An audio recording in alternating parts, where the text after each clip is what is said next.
ကျမစုတ်တံကိုကင်လိုက်ပြီးမင်းသမီးရဲ့အမာရွတ်ပေါ်မှာစတင်ပကြီးဆွဲလိုက်ပါတယ်လူတိုင်းအံ့အားသင့်သွားကြတယ်မင်းသမီးရဲ့မျက်နှာပေါ်ကိုကျမပကြီးဆွဲရဲလိမ့်မယ်လို့ဘယ်သူမှမထင်ထားကြဘူးဒါပေမဲ့ဒီလုပ်ရက်ဟာကျမရဲ့အတိတ်ဘဝကကံကြမ္မာဆိုးကနေရုံထွက်ဖို့စူးစမ်းမှုဆိုတာကိုတော့ဘယ်သူမှမသိကြပါဘူးအရင်ဘဝတုန်းကကျမဟာမင်းသမီးကိုမတော်တဆကဲတင်ခဲ့ဘူးတယ်သူကကျမကိုအမျိုးသားတယောက်လို့မှားယွင်းထင်မှတ်ပြီးအသေးအတန်ချစ်မိသွားခဲ့တာပါ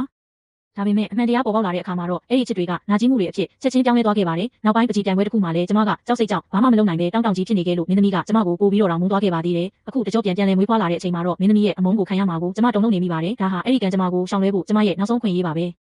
စုတ်ချက်အနေငယ်ဆွဲပြီးတဲ့နောက်မှာတော့မင်းသမီးကိုမှန်တစ်ချက်ကမ်းပေးလိုက်ပါတယ်။အမာရွတ်ပေါ်မှာလှပစွာပွင့်လန်းနေတဲ့ပန်းတွေကိုကြည့်ပြီးသူတုံတို့အံ့ဩသွားခဲ့တယ်။အဲ့ဒီနောက်ကျမပြောလိုက်တဲ့စကားတစ်ခွန်းကသူတစ်တလုံးတည်ဆောင်လာခဲ့ရတဲ့အနှောက်အယှက်တွေကိုရိုက်ချိုးဖျက်ဆီးပစ်လိုက်ပါတယ်။တကယ်တော့မင်းသမီးရဲ့အမာရွတ်ဟာလူတစ်ယောက်ကိုကယ်တင်ရင်းရလာခဲ့တဲ့ဂုဏ်ယူစရာအမှတ်အသားတစ်ခုပါ။ဒါပေမဲ့သူဟာအဲ့ဒီအမာရွတ်ကြောင့်ပုံကွယ်နေခဲ့ပြီးရက်ဆက်တဲ့အတင်းချင်းစကားတွေကိုအလူးလဲခံခဲ့ရတာပါ။အမာရွတ်ဟာတကယ်ပြဿနာမဟုတ်ဘူးဆိုတာကိုမင်းသမီးနောက်ဆုံးမှာနားလည်သွားခဲ့ပါတယ်။ဒါပေမဲ့ကျမမမျှော်လင့်ထားတာကတော့မင်းသမီးရဲ့မျက်ဝန်းထဲမှာအားကြနှစ်သက်ရိပ်တွေကိုတစ်ဖန်ပြန်မြင်လိုက်ရတာပါပဲ။နေရခက်တဲ့အခြေအနေကိုဖျောက်ပစ်ဖို့ကျမစူးစမ်းခဲ့ပေမဲ့မင်းသမီးကတော့ကျမကိုလုံးဝချစ်မိသွားခဲ့ပါပြီ။ကျမအကြီးကျယ်ထိတ်လန့်သွားပြီးကိုယ့်ရဲ့ပုံရိပ်ကိုတမင်တကာဖျက်ဆီးဖို့စူးစမ်းခဲ့ပေမဲ့အချိန်နှောင်းသွားခဲ့ပါပြီ။ကျမကိုပိုပြီးအံ့ဩသွားစေတာကတော့စာတင်ဖော်စရင်တစ်ခုကြောင့်ကျမနဲ့မင်းသမီးဟာတစ်ဖန်ပြန်ပြီးနီးစပ်သွားခဲ့တာပါပဲ။